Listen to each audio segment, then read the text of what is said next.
Welcome to the Unapologetic with Jannine MacKinnon podcast, your go-to place for approachable conversations around sacred sexuality and conscious relationships. I'm your host, Jannine MacKinnon, certified trauma-informed sex, love, and relationship coach who's on a mission to support 1 million women and couples to experience deeper connection and more expansive pleasure inside and outside the bedroom. This is the space to go deep, to dive below surface level relationships and mess sex and explore the sacredness that sexuality and conscious relationships have to offer. Because deep connection, spiritual sexuality, full body orgasms, and transmuted sexual energy are available to everyone. And I'm here to serve the collective, to provide the knowledge, wisdom, and tools to access them. Thank you so much for being here. I'm so grateful we're able to connect in this way, and I can't wait to dig into the contents of this episode with you. Without further ado, let's get into it. Hello and welcome back to Unapologetic with Jannine MacKinnon podcast. Today we are here for another Unapologetic Stories episode, sharing the different messages and stories and journeys of different women on their path of embracing their unapologetic authenticity. And today I am so excited to be joined by Misty Moss, Boudoir Photographer, self-portrait artist, and Burlesque Performer in Victoria, BC. Welcome, Misty. Hi, thank you so much for having me. I'm so excited to be here. Yay, thank you so much for coming. I'm really excited. We've been in each other's spheres for, I think, around since 2016 when you first got started in this. That's so wild. Yeah, it's been like 8 years. Yeah, which is wild when you put that number on it. And it's nice to see you like starting out. We got to do an event together, which was a lot of fun. I got to like taste a bit of your photography then, and then kind of come full circle. We've come back and I got to be one of your muses in a group shoot recently, which was just so much fun. And I just love everything you're doing. I'm like, I need to have you on. We got to talk about all things empowerment and bodies and putting it all out there. I love it so much. Yeah, it's been so much fun, like also watching your journey, because you came to the Muse shoot and you were like, it's been 8 years. And I was like, oh my goodness, how does time fly? But then also seeing like the incredible work that you're now doing through this podcast and bringing just like women together and sharing their stories. And I just love everything you're doing. It's amazing.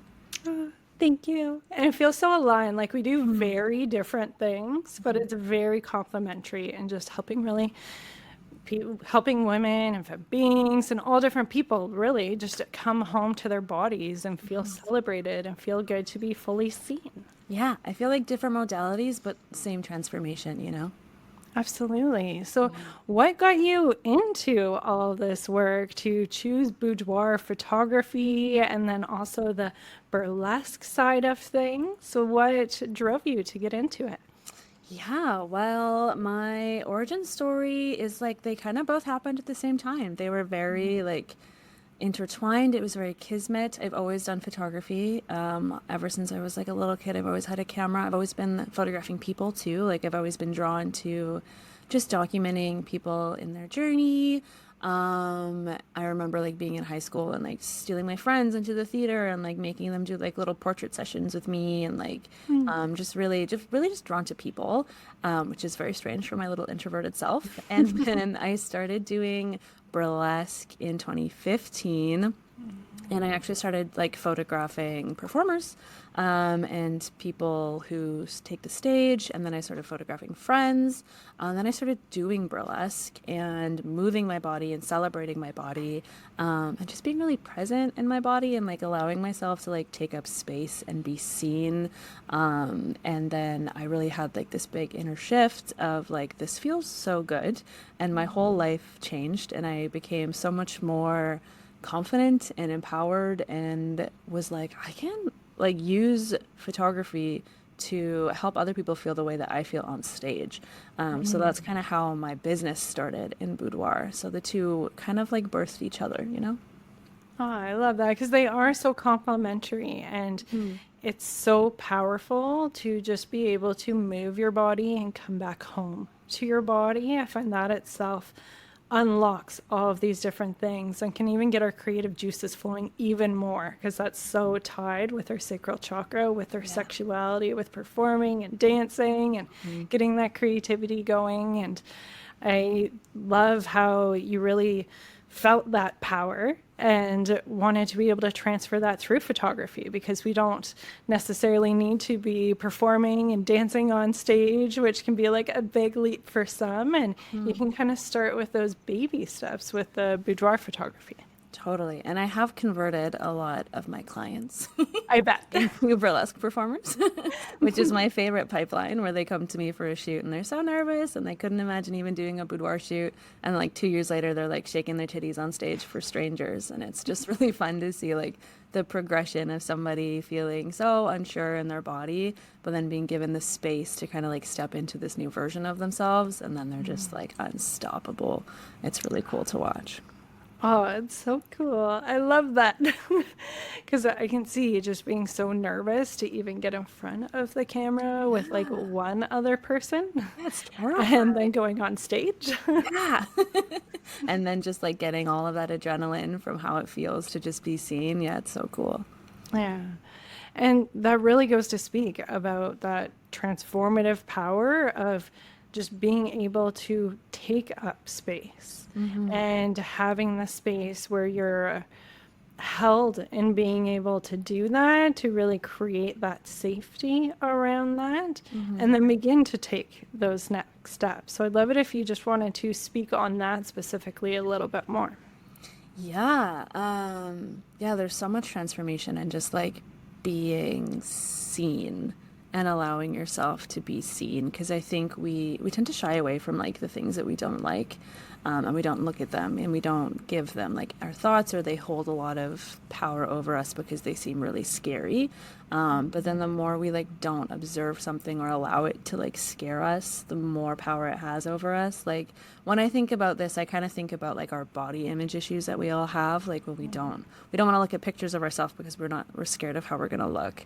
We're scared that we're going to notice like our flaws first. And so by not looking at our photos, we actually give it way more power over us because we're scared of the result. But the only way to kind of come out the other side of it is to look at photos of ourselves, or to see ourselves, or to just like allow ourselves to be seen. Because just by observing like self, which I do a lot, because I do self-portraits as well. Self-portraits are like a really big part of my healing practice, which started from boudoir. So boudoir burlesque selfies, I'm always leaning into like the scary, squidgy parts of like being seen. But by doing that, like all those parts become way less scary because we get so used to them. And then once we get used to those things, we can kind of transmute it into our superpower. And like we don't allow those things to scare us anymore.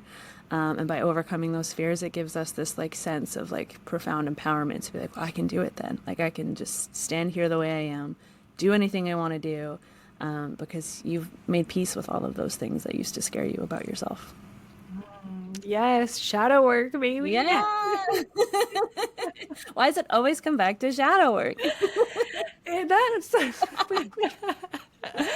Those dark places that we want to avoid and not pay attention to, and we're too scared to look at, and that we hide from other people because we're scared of judgment. And that's what has the biggest potential for transformation. And it's like, and that's why I love saying, and I say it all the time, I'm like a broken record, but the greatest transformation comes through the taboo. When you're able to face those deep, dark parts of you that you might have so much shame and embarrassment and even disgust around, and like really get up close and personal with it, and through the journey, like it doesn't happen right away, but be able to like understand it, then accept it, and then love it and embrace it. Like that's how you become unshakable. Totally. Yeah. Someone can like say something that before would totally crumble you and make you fall apart and go through that negative thought spiral and all the things. But once you get up close and personal with it in that way, it's like, yeah, so what? And I'm going to let my freak flag fly. Yeah. There's this song that I love to listen to, and the lyrics are like, I'm not scared of my demons because I'm friends with them. And I feel that all the time. I'm like, I'm not scared of them. They're my pals. Like I've sat with them long enough. I'll find it later. I don't remember. It's on this playlist I have that's called like Higher Self playlist. It's a bunch of juicy, delicious songs. But yeah, whenever I think about that, I'm like, you know what? No, I've sat with this stuff. I've worked through it. I've observed it, and I'm not scared of it anymore. And like now we're unshakable. Yes. Unfuckwithable. Yes, unfuckwithable. My demons are my friend. I love that. You sound very much like me, where I just play certain playlists. I'm like, I have no idea what the actual song is, or who does it, what it's called. I have no idea. I just I can put find it on. playlist for you, but the song name, don't ask. Yeah. That's okay. We'll get to it because I want to listen to that. Yeah, I'll send it to you after. It's really good. Okay, awesome. We'll include in the show notes too, if you're okay with sharing that. Yeah. Awesome. And so I'm curious if you're open to sharing, like getting a little uncomfortable. What was some of your biggest demons to face and become friends with? Oh my God. Okay, going deep for it. Let's go. Do you desire to feel confident in your body and empowered in your sexuality?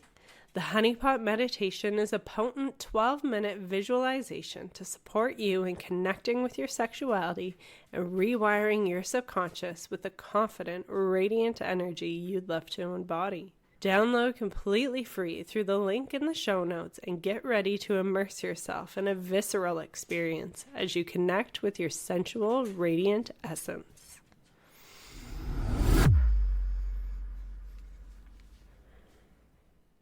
Well, I always say like we get drawn to whatever line of work we do because we need to heal that in ourselves. And like, especially as like a boudoir photographer, I help other people with their body image issues because I grew up with so much body image issues.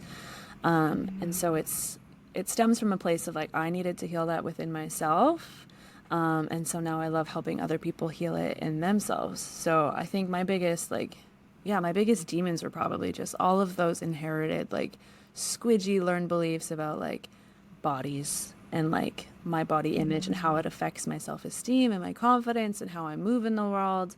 So yeah, working through all of that was probably that was the shadow work that my demons were like, hey, you gotta hang out with us. We got work to do. Yeah. And the work is like a forever ongoing and get to like keep peeling back these layers and to be able to do that with others and walk them through it. And you've been there, so you're really able to help them through that too. Yeah, and it's so non-linear too. Like often people will be like, well, you're so confident. You've worked through all of your body image issues. Like you can do selfies and boudoir photos all the time. And it's like, no, dude, I also have bad days. We all have bad days where those like that inner critic and all of those learned beliefs like to kind of pop up and remind you that like, hey, we're still here. Surprise. There's always more work to do. But you just get a bigger toolkit to work through it. And when those feelings come up, I feel like I'm just more prepared and capable to dismantle them with my toolkit, you know?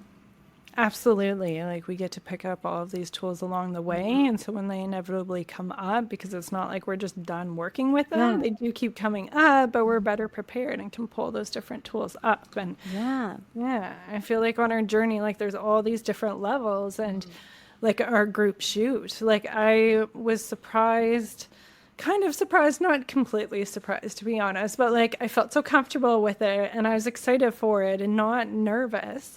But then when it came to like posting a photo, which I was kind of looking forward to, but like that was another level. And I'm like, ooh, like, okay, like, am I going to put this out there? And then like, what level's my comfort level? So I started with like more of a group one where you like can't fully see and I didn't feel like the center of attention, and it was like working through that and okay, that's going on Facebook and like the family in the world's gonna see it and like I don't know how that's gonna go, but having those tools again and working through it and putting it out there, and it felt so empowering to see the support and the love around that and how the community of women are really able to come together and to support each other and celebrating our bodies and putting ourselves out there like that. I love that so much.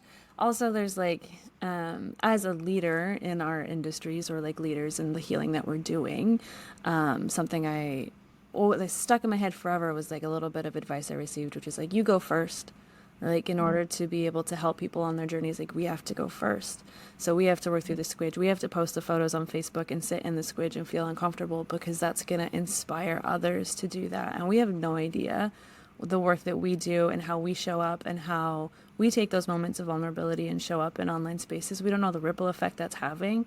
The amount of times people have come up to me and be like, oh, I read something you posted, or like a selfie you took, that really resonated with me and helped me shift like the way that I think about my body. So whenever I'm like feeling that block of like, oh, I can't post this feels too squidgy, this feels too personal, it feels too vulnerable, I'm like, I'm not doing it for me, I'm doing it for the people that I don't even know who need to hear this right now, you know?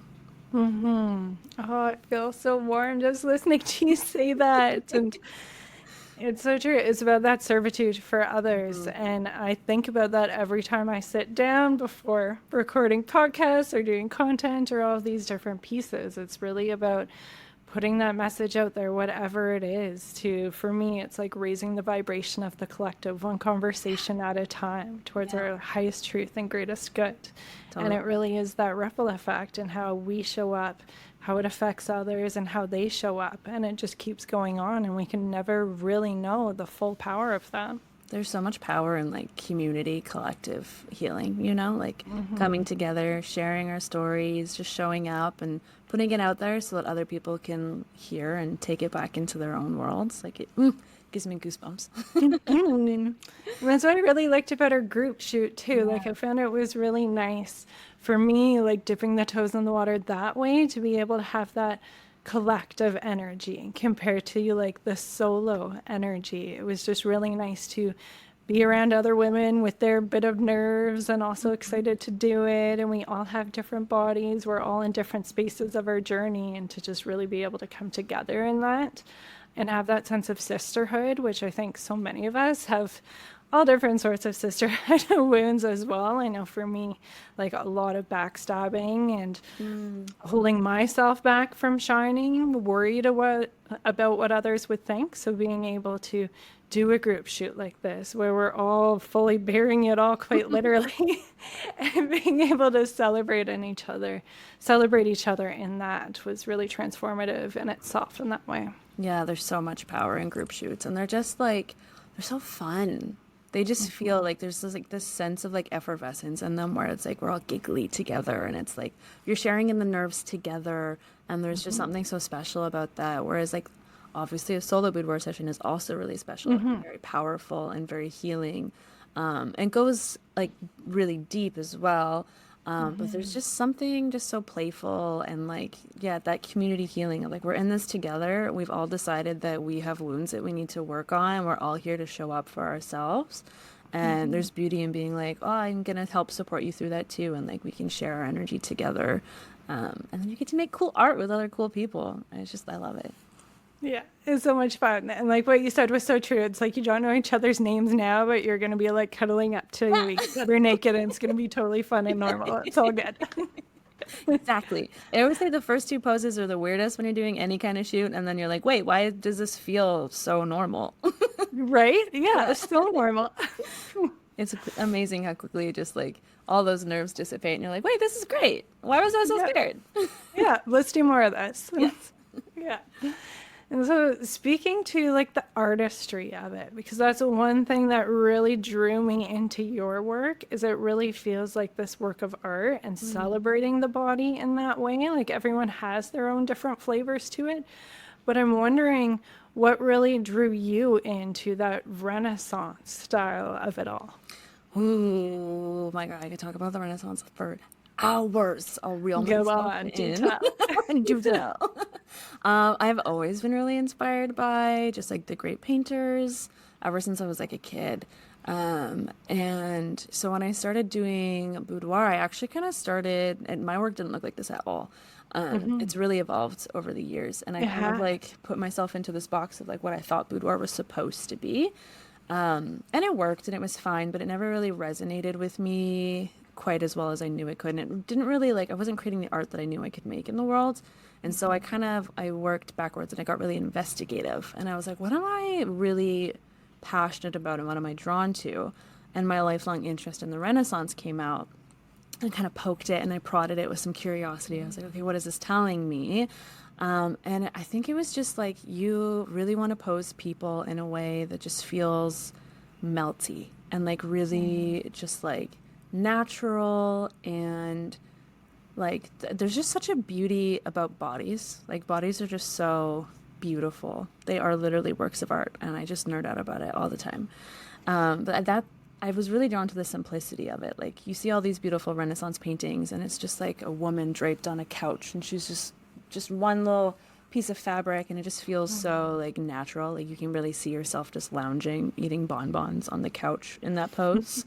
So I started incorporating that more into my shoots, into my like photography, and I ended up just like, I have a client closet and I have spent lots of money on it, but I end up almost always shooting my clients naked or with just fabric and drapery, because that's what I'm so drawn to, and that's what my clients end up being really drawn to as well.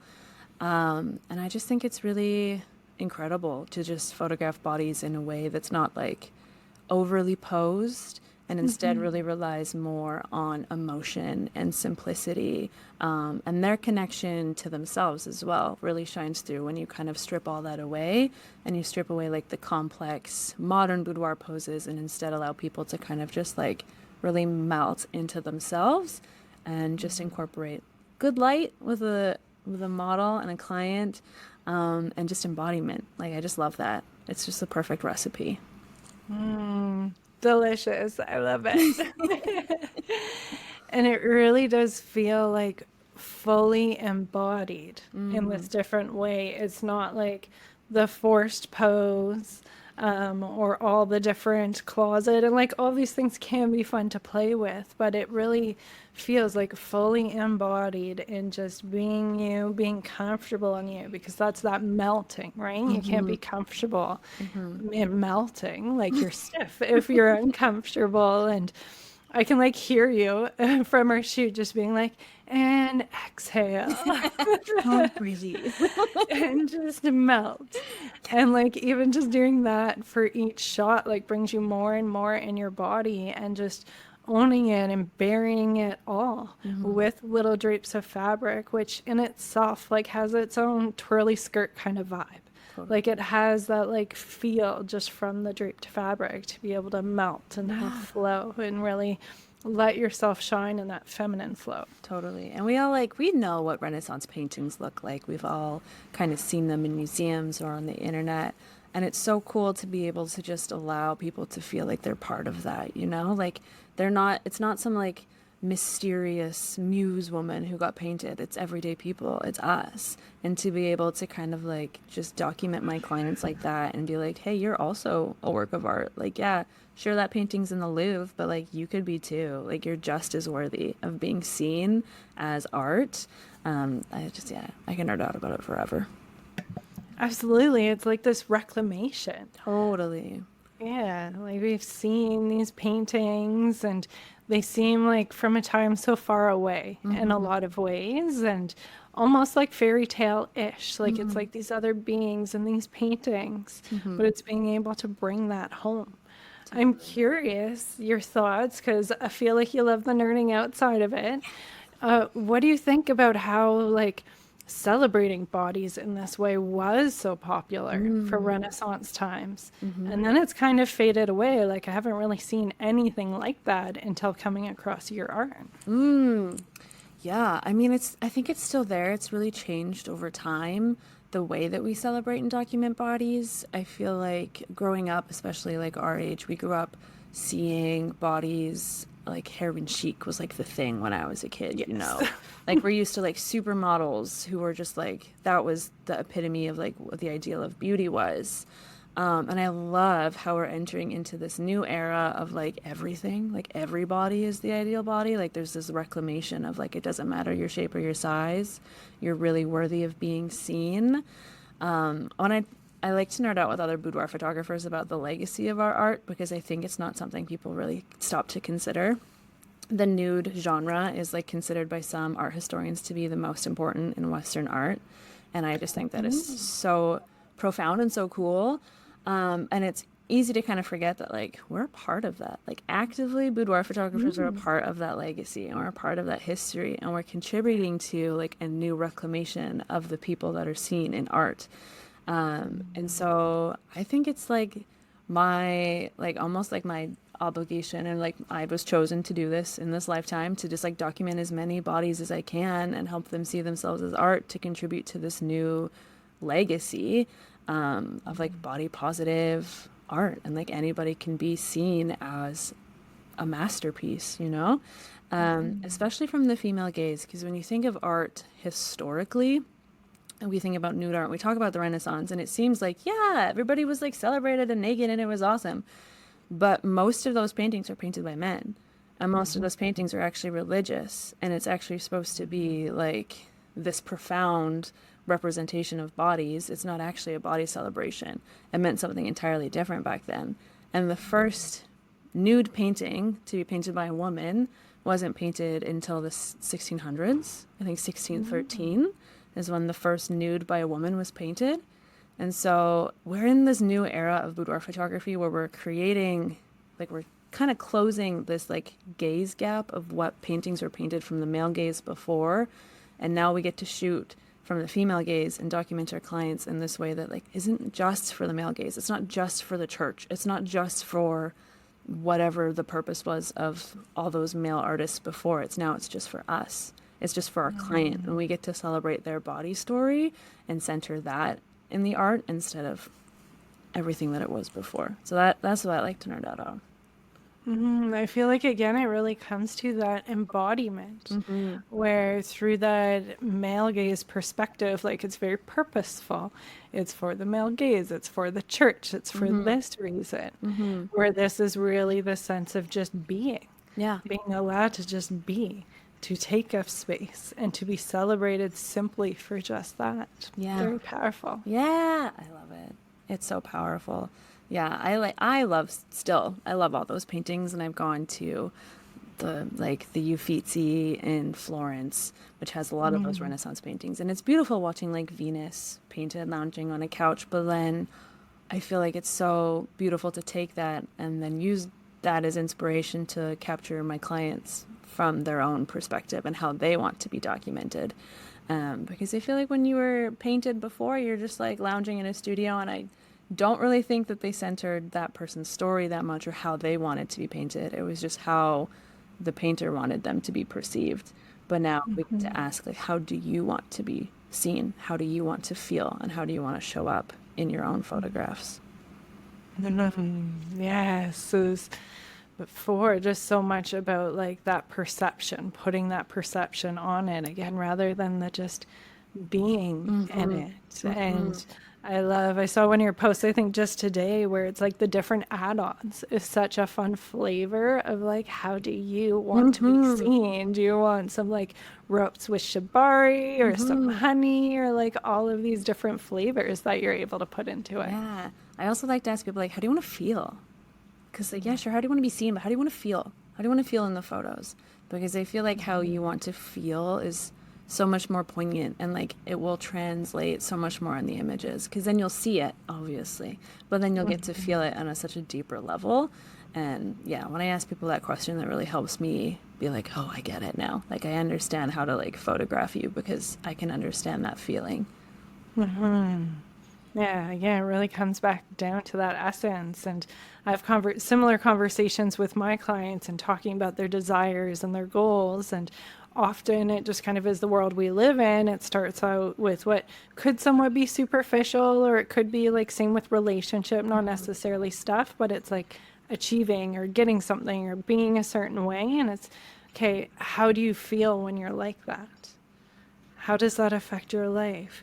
How do you feel as a woman that has these things or that lives her life in that way? And it's that way to really come back home to yourself and how you want to elevate yourself. I love that. I love that so much. Yeah. So much power in being in the body and feeling and letting it flow. When your therapist tells you to feel your feelings, it's annoying how accurate she is. Totally. And that's one thing I see a lot is, depending on the client, like, it can be scary as fuck to feel your feelings, to even feel your body, because we can be so caught up in our heads, repressing our feelings because we just got to like push through or avoid and like do the things we need to do, that when we have that moment or encouragement or that space to actually feel the feelings, it's scary and we don't trust ourselves right away a lot of the time, and it's a process. What have you found with your clients moving through that? Do you desire more in your relationship and sexuality? Whether you're excited to explore or feel held back by your challenges, I'm here to support you where you need it. I invite you to book a complimentary connection call through the link in the show notes. During our time together, you'll share your desires and I'll provide you with just the right resources to support you wherever you are in your journey. Again, that is a complimentary connection call through the link in the show notes to spark a shift in your sexuality and relationships.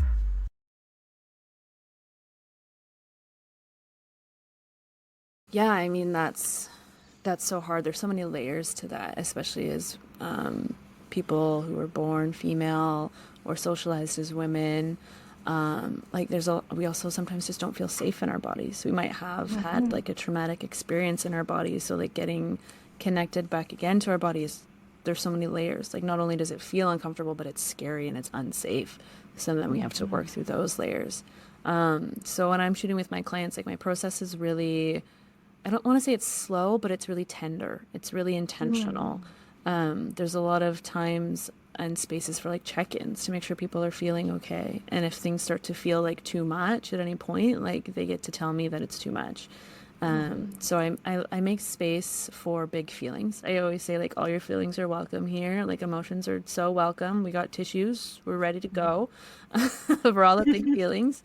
But I think the biggest thing is just letting people know that it's okay to have feelings and that it's okay to like voice them. And if anything starts coming up, like we move at your own pace. So we don't have to go faster than what feels safe for you in this moment.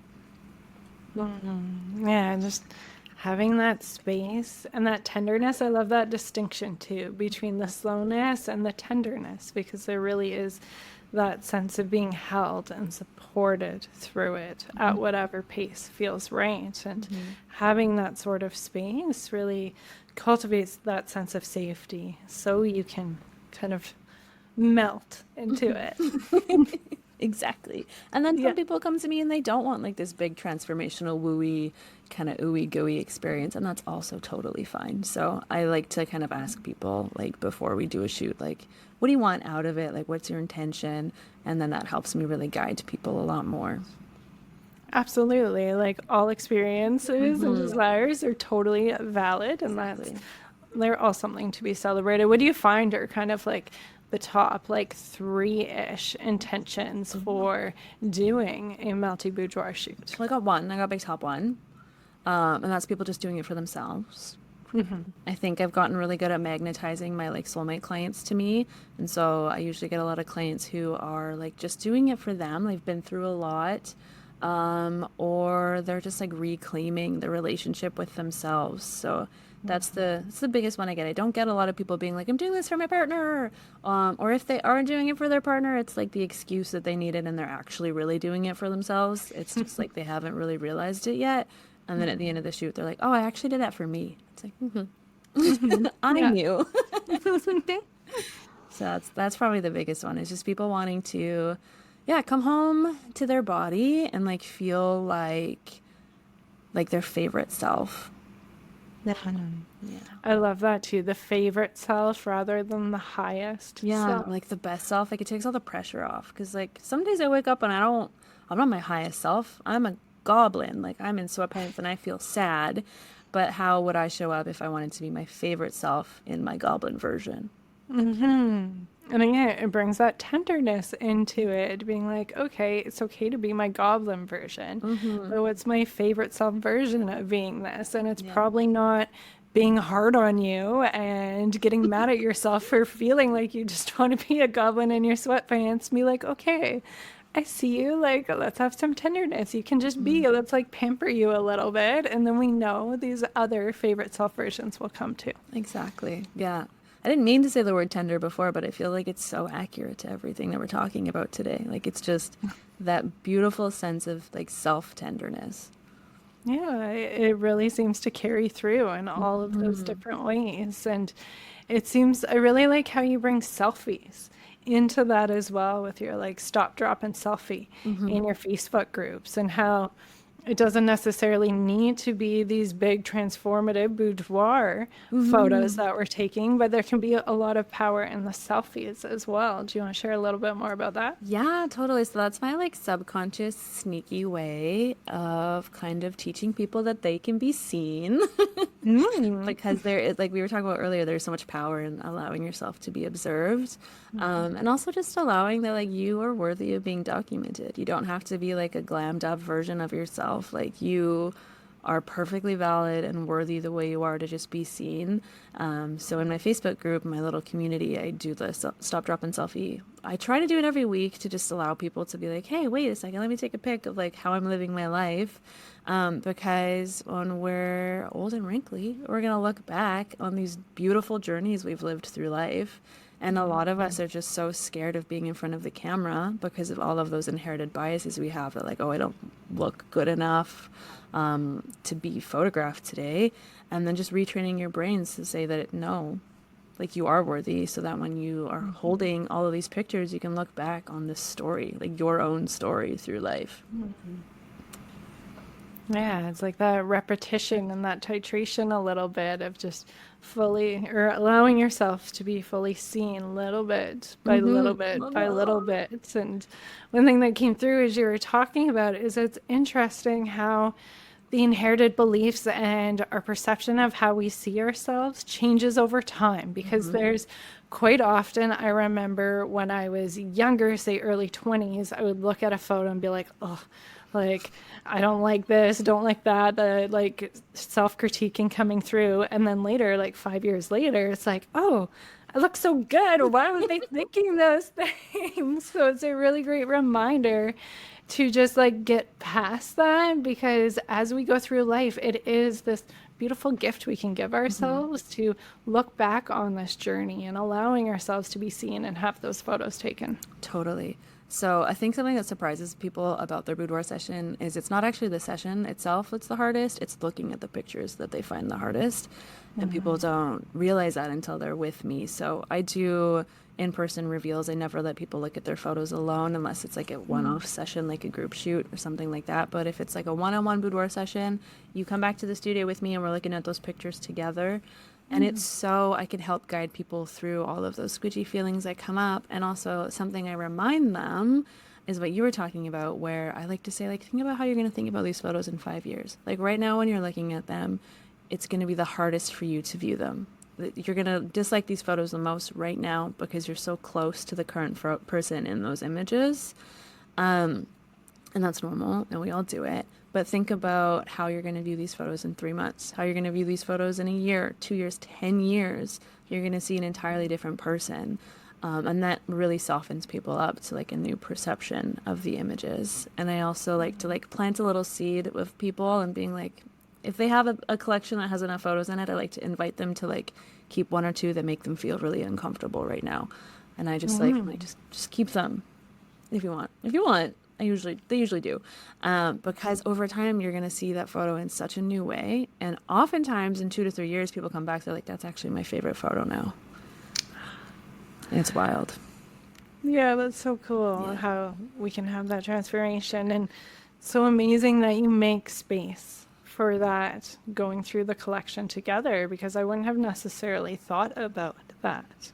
And it really is so important to bring that tenderness into that side of things too, with that being that hard part, really seeing it face to face, again, getting close to those demons and those thoughts that are coming up as you're really looking at yourself more closely. And I remember again with our group session, you started out with getting us to write a letter to our body. In anticipation, that was like your group session style of doing it, since we didn't have the in-person reveal. And that was so nice for me to come back to. And that's what I actually posted that first photo with. And now when I go back to that like journal entry, it makes me feel so like good and happy about my body and all the different ways I get to celebrate it for everything that it does do. I love that. Yeah, whenever people are feeling any of their feels about photos, and I also use this for myself because I take selfies and I also do burlesque. And burlesque show photos are, if you ever want to work through all of the squidgy feelings about your body, perform live action and look at photos of it after. Because it's going to put all of those feelings front and center, and they get really loud. But what I like to do is just remind myself, like, how did I feel in that moment? You know, like bringing it back to that feeling and that embodiment and that tenderness of, okay, I'm struggling with how this photo looks, but how did I feel? And oftentimes it's like, I felt fucking great. Like I felt so good. I felt so embodied. I felt fierce. I felt strong. I felt powerful. And then it allows me to shift the perspective and be like, okay, well, that's, now that I know that I have that context, I can kind of realign how I feel about the image. Sure, maybe I still don't like my tum as much, but now I'm not really looking at my tummy. I'm looking at the photo as like this really powerful moment captured in time. Yes, again, coming back to the feeling and the embodiment and feeling the emotion through the picture, not what our head is thinking about it. Exactly. Yeah. Oh, I feel like we could go on and on and on. Same. But we are coming up to time. Already? Already. This one is so fast. That's amazing. Yeah.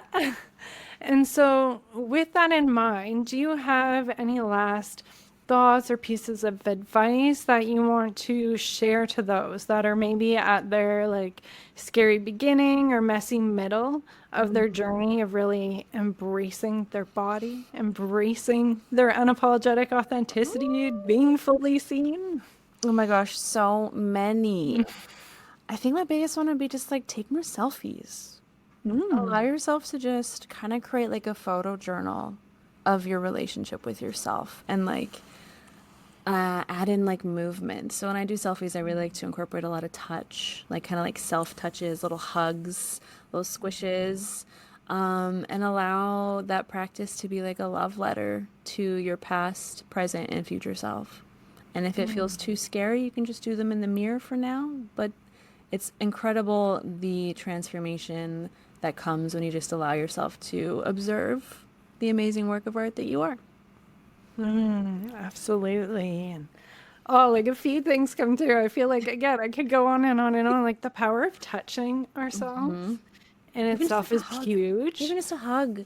Before all my sessions, I get my clients to give themselves a big hug and kiss themselves on each shoulder. I'm like, when's the last time you did that? So if you're listening to this right now, give yourself a big hug. Kiss yourself on each shoulder. Kiss the shoulder. Yeah, and that was actually one of my beginner kind of pleasure practices getting into the realm of being comfortable with my body was like a face massage, which I recommend, like getting right in there and real juicy and just loosen up that jaw and give yourself that love and tenderness, because we don't touch ourselves. Like it feels awkward as fuck. It's so scary at the beginning, but it's so accessible and juicy and delicious to do. So like, why not do it? Yeah, like we'll touch ourselves sexually, but why not touch ourselves for like other comfort, you know? Like hugs. Like when I'm in the bath, I'll give myself little hugs on my knees and I'll kiss my little knees because it just feels so sweet, you know? Tenderness with yourself. Yes, give yourself that love. Another practice I do, it's resourcing in goodness. And so it's my like go-to if I'm feeling super depleted or down. And so it's like resourcing yourself in that goodness and like touch your hair and just allow yourself to feel that, give yourself that inner smile, those little kisses, and like that's fuel for yourself. I know what I'm doing as soon as we're off this podcast. I'm giving myself a face massage immediately. Yes. There we go. I feel like I want to like give all this homework from this episode. Like hug yourself. If you want to do a face massage, do it. And then also, I want to see selfies. Yep. Post your selfie and tag each of us. And so we can just celebrate each other. Yes. Everybody has like a long list of homework. Home play. Yes, home play. That's what I like calling it too. Yeah.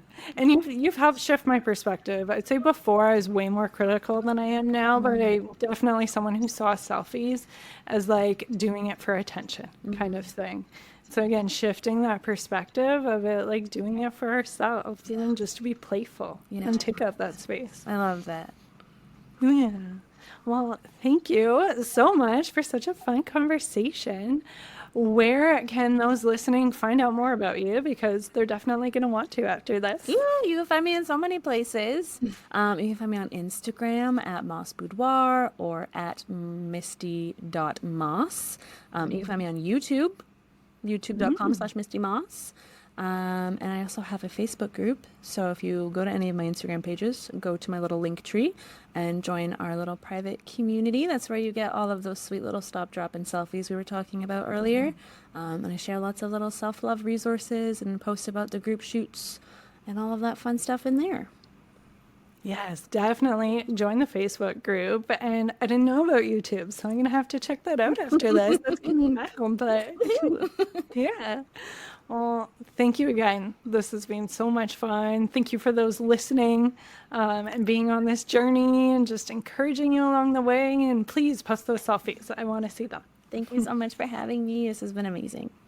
Thank you. Thank you for joining us inside the Unapologetic with Jannine MacKinnon podcast. I hope you enjoyed today's episode. If you feel called, I would so appreciate it if you left us a review to help us reach more women and couples so they can experience deeper connection and more expansive pleasure inside and outside the bedroom too. Until next time, embrace your desire and experience your magic.